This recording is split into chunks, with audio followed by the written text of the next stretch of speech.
ಶಂಕರ ಕಥಾಮೃತ ಅಧ್ಯಾಯ 10 ಪದ್ಮಪಾದರ ಪ್ರವೇಶ. ಬದರಿನಾರಾಯಣ ಮಂದಿರವನ್ನು ದಾಟಿ ಮುಂದೆ ಸ್ವಲ್ಪ ದೂರ ಹೋದರೆ ಅಲ್ಲಿ ವ್ಯಾಸತೀರ್ಥವಿದೆ.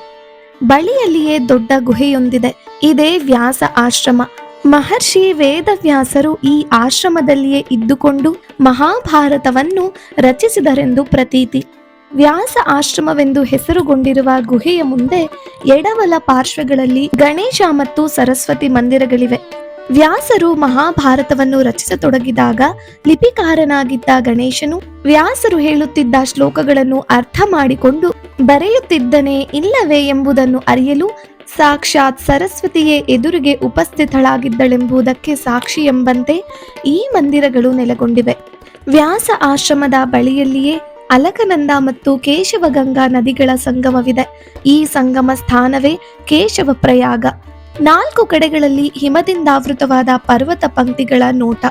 ಅವುಗಳನ್ನು ಬಳಸಿಕೊಂಡು ಹರಿಯುತ್ತಿರುವ ಅಲಕನಂದ ನದಿ, ಆ ನದಿಯ ಜುಳುಜುಳು ನಿನಾದ, ಹಿತಕರವಾದ ಹವೆ, ಆಶ್ರಮದಲ್ಲಿ ನೆಲೆಸಿದ್ದ ಮನೋಹರವಾದ ವಾತಾವರಣ ಇವುಗಳು ಆಚಾರ್ಯರಿಗೆ ಮತ್ತಷ್ಟು ಸ್ಫೂರ್ತಿಯನ್ನು ನೀಡಿದ್ದವು.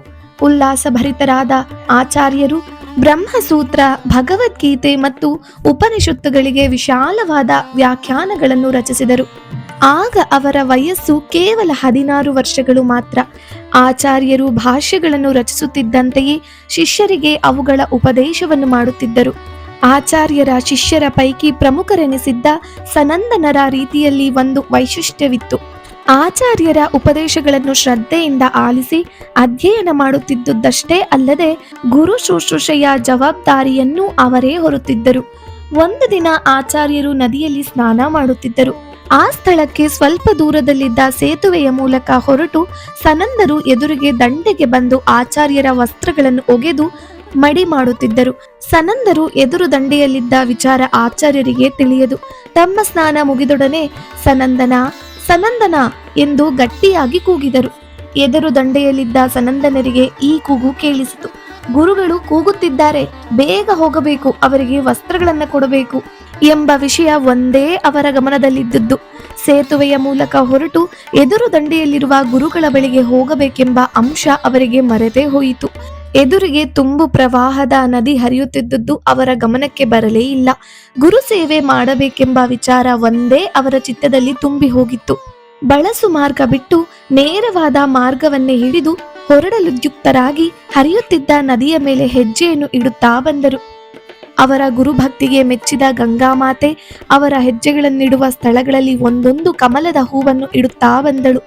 ತಾವು ನೀರಿನ ಮೇಲೆ ನಡೆದು ಬರುತ್ತಿರುವಾಗಲೇ ಕಾಲಿನ ಬುಡದಲ್ಲಿ ಕಮಲದ ಹೂವು ಇರುವುದಾಗಲಿ ಯಾವುದರ ಅರಿವು ಸನಂದನರಿಗಿರಲಿಲ್ಲ.